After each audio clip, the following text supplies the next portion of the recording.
तस्स नमो तस्स भगवतो अरहतो सम्मा सम्बुद्धस्स सम्मा सम्बुद्धस्स बुद्धं शरणं गच्छामि बुद्धं शरणं गच्छामि धम्मं शरणं गच्छामि धम्मं शरणं गच्छामि संघं शरणं गच्छामि संघं शरणं गच्छामि पानातिपाता वेरमणि पानातिपाता वीरमणि सिक्खापदं समादियामि सिक्खापदं समादियामि अदिन्नदाना वेरमणि अदिन्नदाना वीरमणि सिक्खापदं समादियामि सिक्खापदं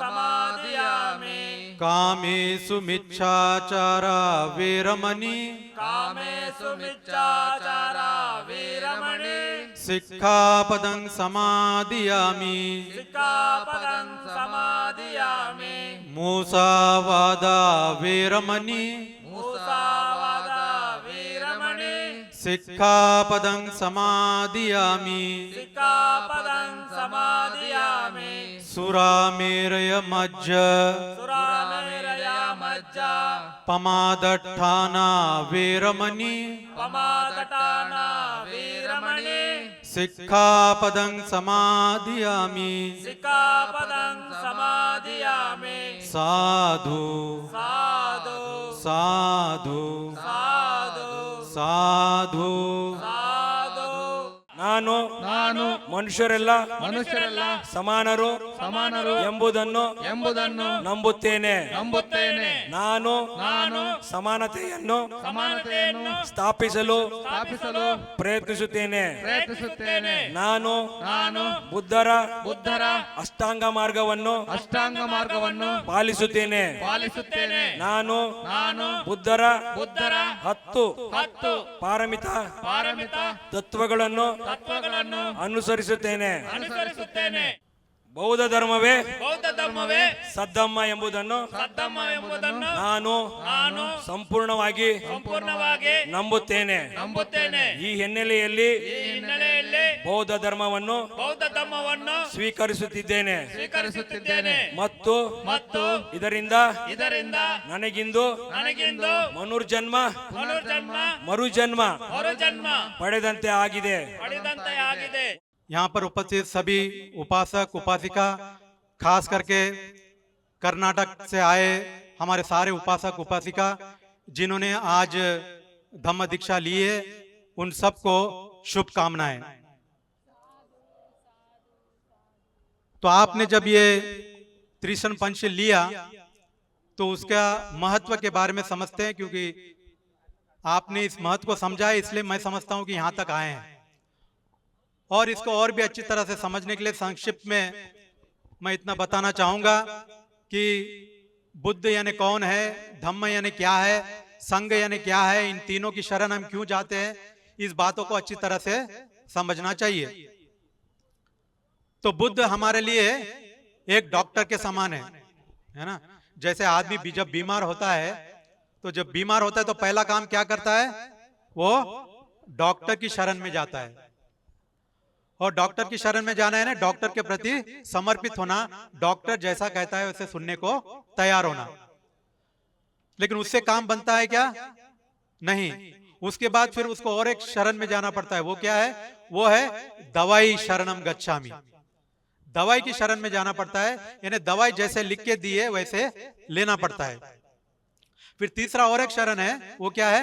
वो है नर्स शरणम गच्छामि, यानी नर्स की शरण में जाना पड़ता है, क्योंकि नर्स आपका मार्गदर्शन करते हैं कि क्या गोली कब लेनी है, कैसे लेनी है, खाने के पहले लेना है या बाद में लेना है, ये सब मार्गदर्शन नर्स करते हैं। उनकी भी शरण में जाना पड़ता है, तब जाके कोई आदमी अपनी बीमारी से मुक्त होता है।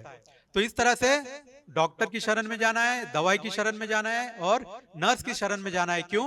ताकि हम बीमारी से मुक्त हो सके। तो उसी तरह से हम मानव लोग भी एक बहुत बड़ी बीमारी से पीड़ित है, जिसका नाम है दुख। और इस दुख में आ गया सारे प्रकार के दुख, शारीरिक, मानसिक, आर्थिक, सामाजिक, व्यक्तिगत, पारिवारिक, ये सभी प्रकार के दुख उसमें आ गए। तो इन सारे दुखों से हमको मुक्त होना है। तो ये दुख नाम की अगर एक बीमारी है, इस बीमारी से मुक्त होना है तो इसके लिए भी एक डॉक्टर चाहिए, इसके लिए भी एक दवाई चाहिए, इसके लिए भी एक नर्स चाहिए। तो इसलिए जब हम कहते हैं बुद्धम शरणम गच्छामि, तो बुद्ध हमारे लिए एक डॉक्टर के समान है। When you say Buddham Sharanam Gacchami, you should keep in mind that Buddha is like a doctor for me. He is a spiritual doctor. Therefore, I am taking refuge in him. Similarly, when you say Dhammam Sharanam Gacchami, Dhamma is not a magical or miraculous teaching. When you say Dhammam Sharanam Gacchami, you should keep in mind that Dhamma is like a medicine, a spiritual medicine. Therefore, you are taking refuge in the Dhamma. Similarly, when you say Sangam Sharanam Gacchami, Sangha means they are not like Babas who are doing some magic and miracle and tying some knots around your hand and neck. No. When you say Sangam Sharanam Gacchami, that means the monks and nuns, they are like nurse who guide you, who instruct you, who monitor you. In that sense, you should take refuge in them. So therefore, you should consider Buddha as the doctor, Dhamma as the medicine, and Sangha as the nurse. Now you may ask, okay, if Buddha is the doctor and Dhamma is the medicine and Sangha the nurse, then that's enough. Why you are giving us additionally the 5 precepts? So what is the importance of 5 precepts? So as you might have seen, when you go to any doctor, whether it be allopathy, homeopathy or Ayurveda, when you go to the doctor and tell your disease, according to your disease, the doctor will prescribe some or other medicine. But along with medicine, the doctor prescribes some or other precautions or abstinences. That is what you call as patyam. That means if you are a diabetic patient, he will prescribe insulin, but at the same time he'll say you should not take sweet. This is the patya for you, patyam. Or if you have BP, having BP, he will prescribe some medicine, but he says you should not take salt. That is the precaution that you have to take. That is the patyam. So similarly, for every disease, along with the medicine, there is some or other precautions that you have to take, the patyam you have to take. So similarly, here also, when you take the so-called Dhamma medicine, it is not enough. You have to follow the patya of Panchashila. Like if you go to the doctor, you say, what doctor, you are such a wonderful doctor, your medicine is so wonderful, your nurses are so well trained. That's enough, doctor. You don't tell me patya precautions, I won't follow it. Then what the doctor will say, look gentlemen, it is true that I am a good doctor, my medicine is good, my nurses are also good, but if you don't follow the precautions, if you don't follow the patyam, then my medicine won't work on you. My medicines won't be effective on you. So if you want my medicine to be effective, you have to follow the precautions, the patya. So similarly, our spiritual doctor Buddha also says, look human beings, if you want my medicine called Dhamma to be effective on you, then you have to follow the patya of Panchashila, the precautions of Panchashila.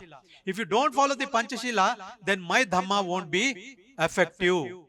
ಕಡೆದಾಗಿ ಒಂದು announcement ಇದೆ.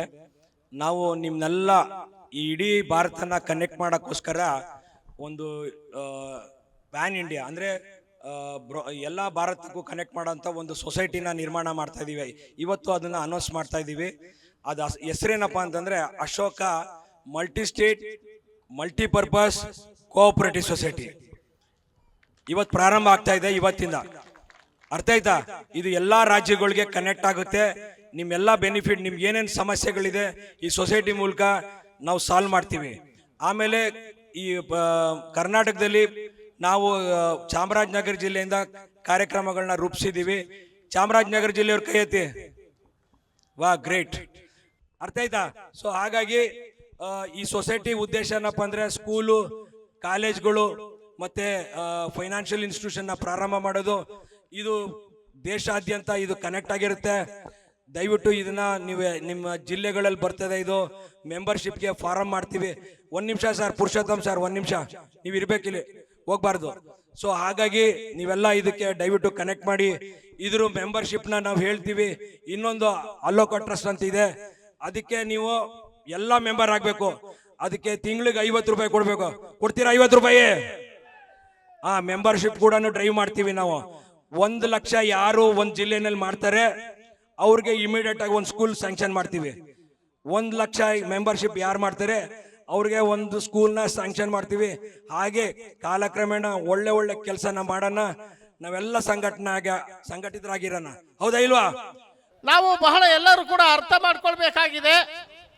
ಬಾಬಾ ಸಾಹೇಬ್ ಅಂಬೇಡ್ಕರ್ ಅವರು 5 ಗಂಟೆ time ನಿದ್ರೆ ಮಾಡಿದ್ರೆ ನಾವೆಲ್ಲ ಇವತ್ತು ವಿಮಾನದಲ್ಲಿ, ಟ್ರೈನ್ನಲ್ಲಿ, ಬಸ್ಸಲ್ಲಿ ಬರೋದಕ್ಕೆ ಅವಕಾಶಗಳು ಆಗ್ತಾ ಇರಲಿಲ್ಲ, ಅಧಿಕಾರಿಗಳ ಆಗ್ತಾ ಇರಲಿಲ್ಲ. ಒಂದು ಇನ್ಸಿಡೆಂಟ್ ಅನ್ನ ಹೇಳಿ ಆನಂತರ ಪುರುಷೋತ್ತಮ್ ಸರ್ 2 ನಿಮಿಷ ಮಾತನಾಡ್ತಾರೆ. ಬುದ್ಧ ಅಂಡಿಸ್ ಧಮ್ಮವನ್ನ ಬಾಬಾ ಸಾಹೇಬ್ ಅಂಬೇಡ್ಕರ್ ಬರೆಯುತ್ತಾ ಇದ್ದಂತಹ ಸಂದರ್ಭದಲ್ಲಿ ಅವರ ಆಪ್ತ ಕಾರ್ಯದರ್ಶಿ ರತು ಅವ್ರಿಗೆ, ರತು ನಾಳೆ ಬರ್ಮಾ ದೇಶಕ್ಕೆ ಒಂದು ಪತ್ರ ಬರಬೇಕಾಗಿದೆ, ನೀವು ಬೆಳಿಗ್ಗೆ 8:00 ಬಂದ್ಬಿಡಿ ಅಂತ ಬಾಬಾ ಸಾಹೇಬ್ ಅಂಬೇಡ್ಕರ್ ಅವರು ಹೇಳ್ತಾರೆ. ಬೆಳಿಗ್ಗೆ 8:00 ಕರೆಕ್ಟಾಗಿ ರತು ಬರ್ತಾರೆ. ಆದರೆ ಬಾಬಾ ಸಾಹೇಬ್ ಅಂಬೇಡ್ಕರ್ ಅವರು ರಾತ್ರಿ ರತು ಹೋಗುವಾಗ ಯಾವ ರೀತಿ ಬರತಾ ಕೂತಿದ್ರೋ ಅದೇ ಏಕಚಿತ್ತದಿಂದ ಬುದ್ಧ ಅಂಡಿಸ್ ಧಮ್ಮವನ್ನ ಬರತಾ ಇರ್ತಾರೆ. ಇದನ್ನ ನೋಡಿದಂತಹ ರತು ಅಂಬೇಡ್ಕರ್ ಸಾಹೇಬರು ನಿದ್ರೆ ಮಾಡಿಲ್ಲ, ಇವ್ರ ಆರೋಗ್ಯ ಏನಾಗಬೇಕು ಅಂತೇಳಿ ಆ ಬುಕ್ಸ್ ಅನ್ನು ಎತ್ತಿ ಬಡಿತಾರೆ ಒಂದ್ ಕಡೆ. ಆಗ ಎಚ್ಚರಾಗಿ ಬರ್ತಾ ಇದ್ದವರು ಎಚ್ಚರಾಗಿ ಹಿಂದಕ್ಕೆ ತಿರುಗಿ ನೋಡಿದಂತಹ ಬಾಬಾ ಸಾಹೇಬ್ ಅಂಬೇಡ್ಕರ್ ಅವರು, ರತು ನಾನು ನಿನ್ನನ್ನು ಆಗ್ಲೇ ಹೋಗು ಅಂತ ಹೇಳಿದ್ದೀನಿ, ಇನ್ನೂ ಹೋಗಿಲ್ವಾ ಅನ್ನುವಂಥ ಮಾತನ್ನು ಹೇಳ್ತಾರೆ. ಕರ್ನಾಟಕದ 31 ಜಿಲ್ಲೆಗಳಿಂದನೂ ಕೂಡ ಭಾಳ ಪ್ರೀತಿಪೂರ್ವಕವಾಗಿ ಯಾವುದೇ ಮನಸ್ಸಲ್ಲಿ ಕಲ್ಮಸ ಇಲ್ಲದೆ ನಾವಿಲ್ಲಿ ತನಕ ಏನು ಆರಾಧಿಸ್ಕೊಂಡು ಬಂದಿದ್ದೀವಿ. ನಮಗೆ ಗೊತ್ತಿಲ್ಲದೆ ಇರತಕ್ಕಂಥ ಒಂದು ಹಿಂದೂ ಧರ್ಮವನ್ನು ಪೂಜಿಸಿ ಗೌರವಿಸಿ ಇಡೀ ದೇಶಕ್ಕೆ ಒಂದು ಕೆಟ್ಟ ಸಂದೇಶವನ್ನು ಕೊಟ್ಟಿರ್ತಕ್ಕಂಥ ನಾವೆಲ್ಲರೂ ಕೂಡ ಇವತ್ತು ಬಾಬಾ ಸಾಹೇಬರು ಕೊಟ್ಟಿರ್ತಕ್ಕಂಥ ದೀಕ್ಷಾಭೂಮಿ ಜಾಗದಲ್ಲಿ ದೀಕ್ಷೆಯನ್ನು ಪಡೆಯೋದ್ರ ಮೂಲಕ ನಾವೆಲ್ಲರೂ ಕೂಡ ಪಾವನರಾಗಿದ್ದೀವಿ. ಇಲ್ಲಿ ಆಯೋಜಕರು ಕೂಡ ಭಾಳ ಉತ್ಸಾಹಕತೆಯಿಂದ ನಮಗೆಲ್ಲ ಥರದ ಸಹಕಾರವನ್ನು ಕೂಡ ಕೊಟ್ಟಿದ್ದಾರೆ. ನಮ್ಮ ರವಿಕೀರ್ತಿಯವರು, ಸಹೋದರ ಅಂತ ರವಿಕೀರ್ತಿಯವರು ಮಂಡ್ಯದಿಂದ ಬಂದು ಇಲ್ಲಿ ನಾನು ಕಳೆದ 10 ವರ್ಷಗಳಿಂದನೂ ಕೂಡ ನಾನು ನಿರಂತರವಾಗಿ ಇಲ್ಲಿ ಭೇಟಿ ಕೊಡ್ತಾ ಇದ್ದೀನಿ. ಅವ್ರ ಮಾತು ಯಾವಾಗಲೂ ಕೂಡ ಸ್ವಲ್ಪ ಕಠೋರವಾಗಿರ್ತದೆ, ಅಂದರೆ ಸತ್ಯನೂ ಕೂಡ ಇರ್ತದೆ. ಆದರೆ ಕೆಲವು ಮಾತುಗಳನ್ನ ನಾವು ಮಾತನಾಡುವಂಥ ಸಂದರ್ಭದಲ್ಲಿ ಇವತ್ತು ನಾವೆಲ್ಲರೂ ಕೂಡ ಬೆಳಕನ್ನು ಚೆಲ್ತಾ ಇದ್ದೀವಿ, ಅದರ ದಾರಿಯನ್ನು ಅನುಸರಿಸ್ತಾ ಇದ್ದೀವಿ. ನಾವು ತಾಳ್ಮೆಯಿಂದ, ಸಂಯಮದಿಂದ ನಾವು ಯಾವ ಸಂದೇಶವನ್ನು ಕೊಡ್ತೀವಿ ಆ ಸಂದೇಶ ಬಾಬಾ ಸಾಹೇಬ್ ಅಂಬೇಡ್ಕರ್ ಅವರ ಪೂರಕವಾಗಿ ಇರಬೇಕು ಅಂತಕ್ಕಂಥದ್ದು ನಮ್ಮೆಲ್ಲರ ಚಿಂತನೆ. ನಮ್ಮ ಮಂಡ್ಯ ಜಿಲ್ಲೆಯವರೇ ಆದಂತಹ ನಾಗ್ಪುರದ ಅಳಿಮಯ್ಯ ಕೂಡ ಆಗಿರುವಂಥ ರವಿಕೀರ್ತಿ ಅವರು ಇಲ್ಲಿಗೆ ಬರುವಂಥ ಲಕ್ಷಾಂತರ ಜನಗಳಿಗೆ ವ್ಯವಸ್ಥೆಯನ್ನು ಮಾಡ್ತಾ ಇದ್ದಾರೆ. ಭಾಳ 15 ದಿನಗಳಿಂದ ಶ್ರಮವನ್ನು ತೆಗೆದುಕೊಂಡು ಇಲ್ಲಿ ಎಲ್ಲ ಕಾರ್ಯಕ್ರಮಗಳನ್ನು ಆಯೋಜನೆ ಮಾಡಿದ್ದಾರೆ. ಅವರಿಗೆ ನಿಮ್ಮೆಲ್ಲರ ಪರವಾಗಿ ಬುದ್ಧ ಮತ್ತು ಭೀಮರ ಆಶೀರ್ವಾದವನ್ನ ಕೋರ್ತಾ ಅವರಿಗೆ ಭೀಮ ನಮನವನ್ನ ಸಲ್ಲಿಸ್ತೇವೆ. ಜೈ ಭೀಮ್, जय भारत। हम मिला तुम्हें हक, सर उठा के जीता सारा जग। महू गांव मराठी परिवार, दलितों पे अत्याचार, स्कूल में ना दाखिला, छुआछूत से रोज अपमान, बना दिया इतिहास हाली के संविधान।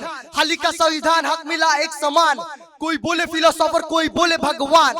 खुद को किया समर्पित छुआछूत को मिटाने, हटाने लोगों की गलत सोच को मिटाने। समाज मेरा महार, अत्याचारों के होते मुझ पे प्रहार, मिटा के अपवित्रता थोड़ा सारा अहंकार। विषय है चिंता का, सेवक हूं मैं जनता का, शिल्पकार महिलाओं को हक, स्वतंत्रता समानता भाईचारे का विचार। हल्ली का इतिहास, भारत रत्न का किताब खत्म हुआ अब रिवाज। हाँ मैं भीमराव।